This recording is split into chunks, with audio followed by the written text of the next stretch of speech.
This week on The Experiment, James Stolzer has always been obsessed with making things. Now he was positioned to help his daughter regain brain function. It's really easy as a scientist to be skeptical, but as a parent, you need to have leaps of faith. Listen wherever you get podcasts.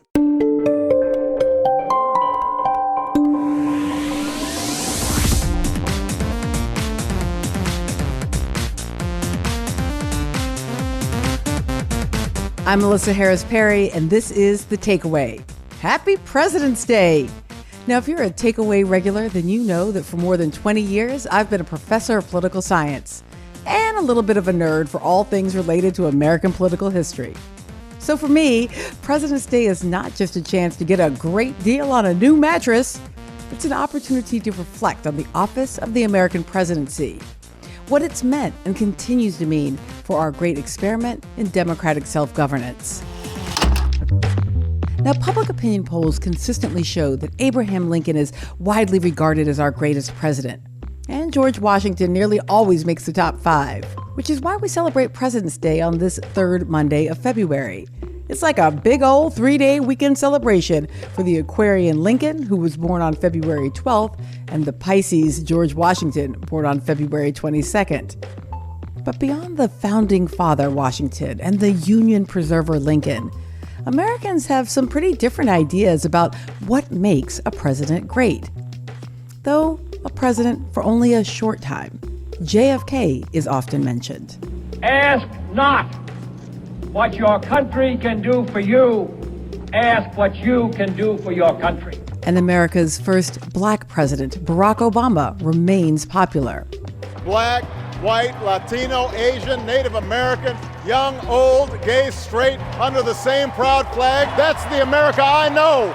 And despite their very different ideological positions, both Lyndon Johnson and Ronald Reagan are highly regarded by both historians and the general public. It is wrong, deadly wrong, to deny the right to vote in this country. Mr. Gorbachev, tear down this wall. So, what does it mean to be a great president? And who among the men who have been president meet that criteria? With me now is Douglas Brinkley, professor of history at Rice University. Doug, welcome to the show. Thank you so much for having me. All right. Is it possible to determine that a president is, in fact, a great president?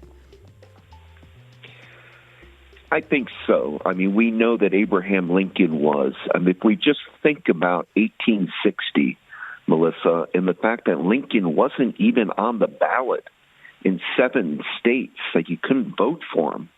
And here he goes on a train ride from Illinois to Washington, D.C., and things were just a hotbed of secession. He came into the executive mansion. It's not called the White House until Theodore Roosevelt dubs it that. So it was the executive mansion in the 19th century.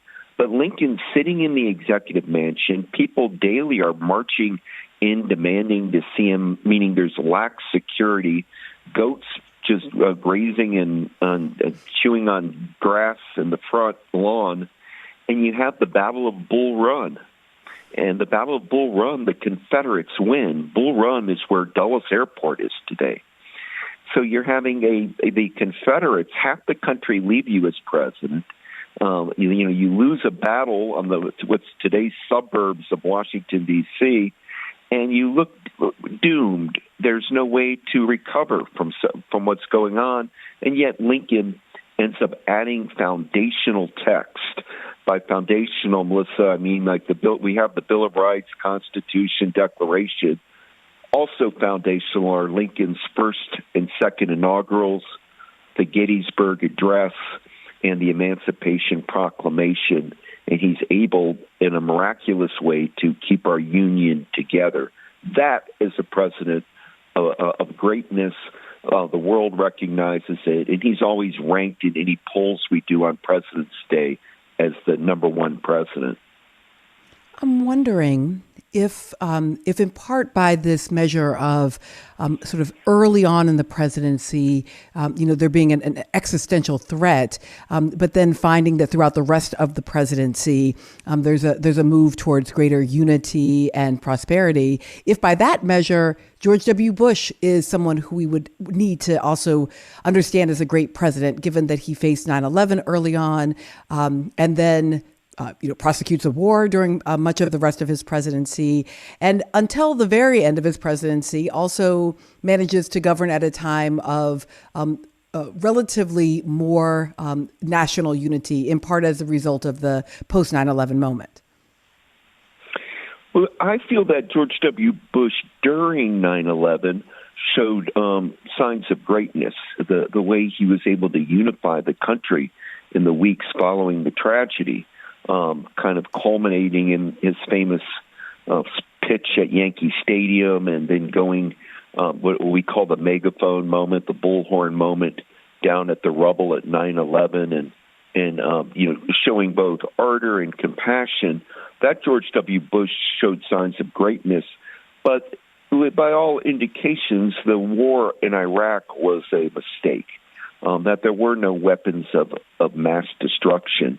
And he ended up taking America on a very costly endeavor in the Middle East that never paid off. And then at the end of his administration, you have the Great Recession.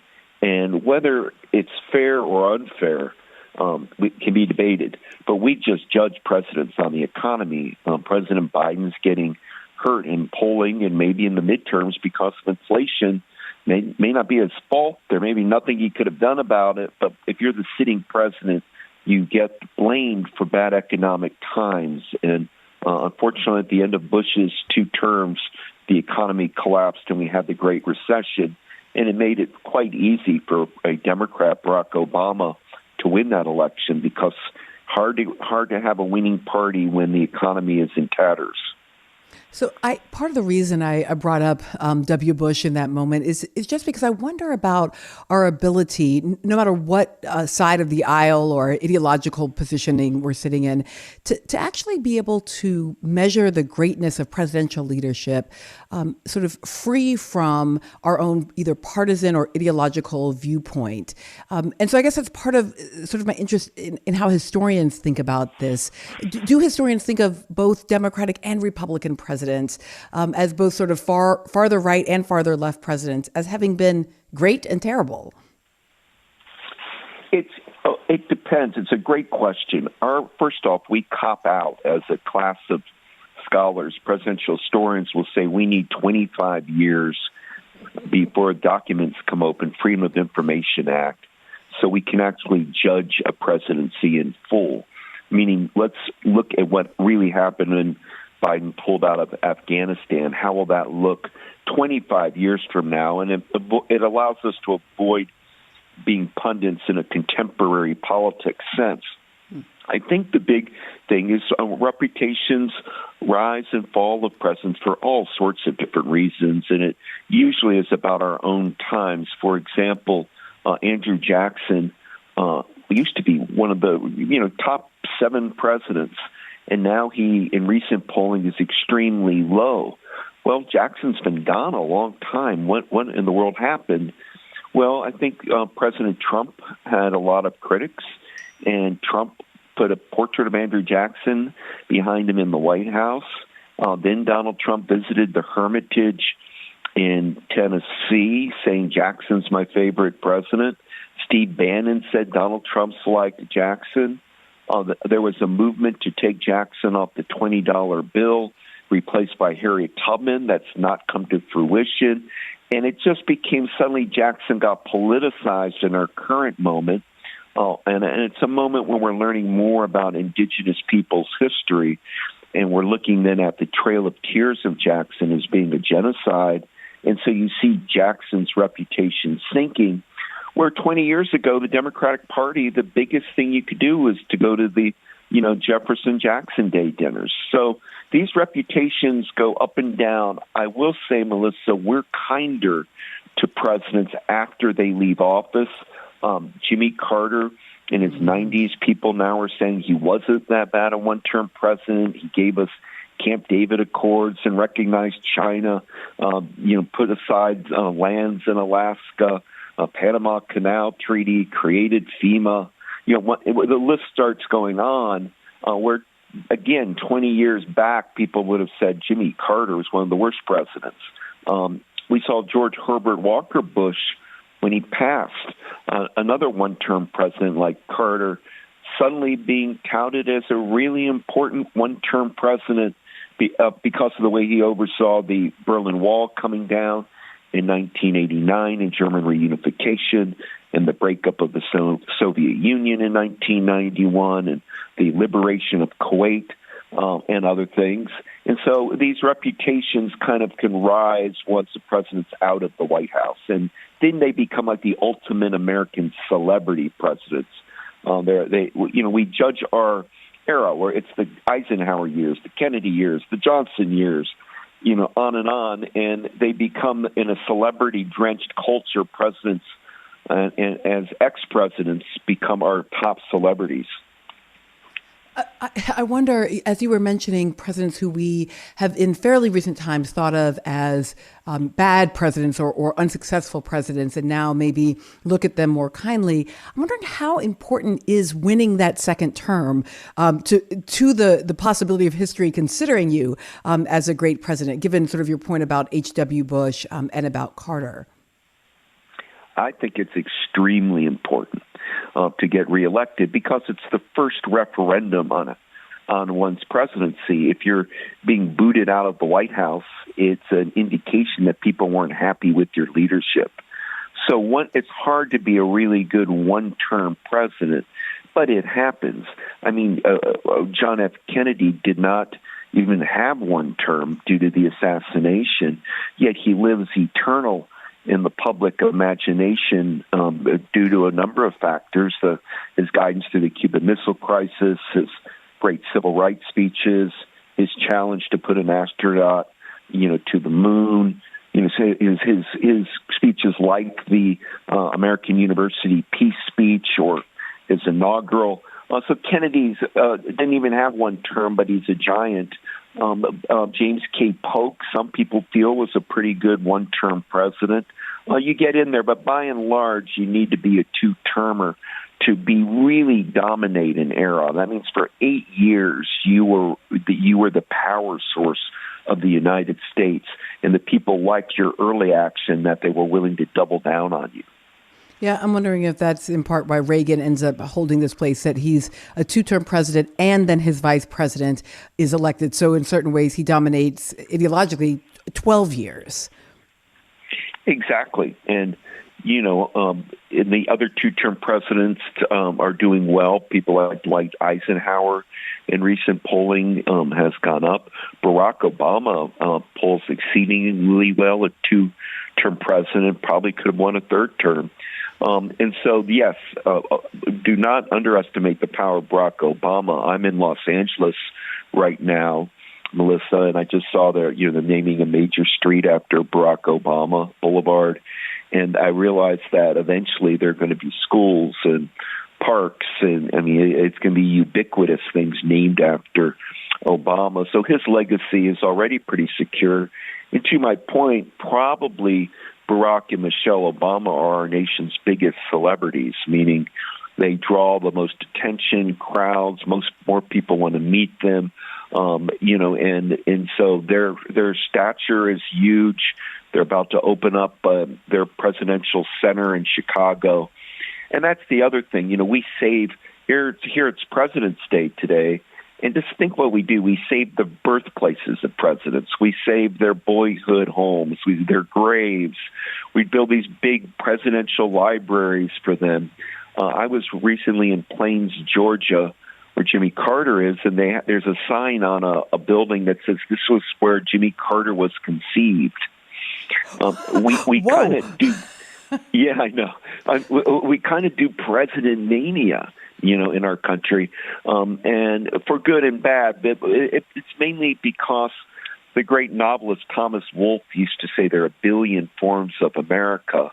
And we have all of these cultures and subcultures and the one factor that tends to unite the country, if not in actuality, but in a sense of time and place, are our presidents. As I said, we define our eras by them. Last question, I think, to at least pop in on the question of President Trump, and maybe less about whether or not a president who was, I can think of the word inaugurated, a president who was twice impeached during his presidency might someday be understood as a great president. But I guess what I'm actually a bit more interested in is whether or not the Trump years, not unlike the Nixon years, have simply changed Americans' relationship to the presidency for the long term, that perhaps we can't ever see presidents in quite the same way after those years. I believe, Melissa, that to be true. I think things ended. I mean, I would argue that the two giant political forces in our country were of the 20th and even into the 21st century, whereas FDR, who won 4 times, but also there was a belief in FDR that the federal government is your friend, that whether it's Social Security or the building of bridges and infrastructure with the New Deal, government's your friend. And with Harry Truman created the CIA and Joint Chiefs of Staff and the Pentagon and Secretary of Defense ship, on. And Eisenhower, the interstate highway system, the St. Lawrence Seaway, NASA, Kennedy to the moon, all of these programs with Johnson. I could go on. There's this sense of government and the presidency viewed in a way, a constructive way.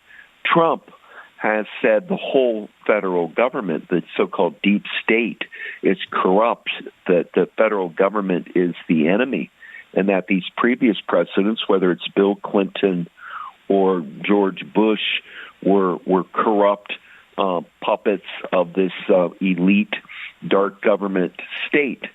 And that, to be able to run on a message like that and win, and then show a lot of disrespect to our institutions, means we're in a new era now. We're not in the age of Reagan or the age of Roosevelt. We're in this strange interzone of Trumpism being, a dominant power and force across the land. We don't know yet whether it was a blip on the radar screen or it's a sort of permanent new way of thinking about politics. But it's unusual to have a president, and both Trump and Biden both only were able to marshal about a 40% approval rating. And that's unusual, but then Congress right now is at 18% or less. In journalism, people aren't looking favorably on, and we're seeing the politicization of the Supreme Court. And only the armed forces seem to be, our men and women in uniform seem to be admired and loved by both sides of the political spectrum right now. So at the very least, we're in a kind of surreal, strange, new era, and whether we can return to traditional presidential history is yet to be seen. Douglas Brinkley is professor of history at Rice University. Thanks for spending a little bit of President's Day with us. Let's make it an annual occasion, Melissa. Oh, let's do that. It's a date for sure. It's a date. You take care, my friend. Thank you. This is The Takeaway with Melissa Harris Perry from WNYC and PRX in collaboration with WGBH Radio in Boston.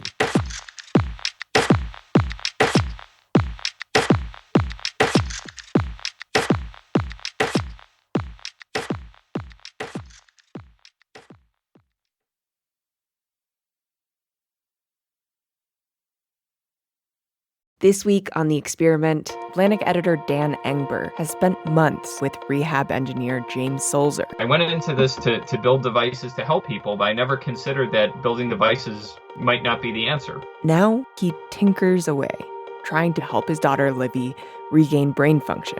It's really easy as a scientist to poo-poo everything and be skeptical. But as a parent, you need to have some optimism and you need to have leaps of faith. Listen to The Experiment wherever you get podcasts.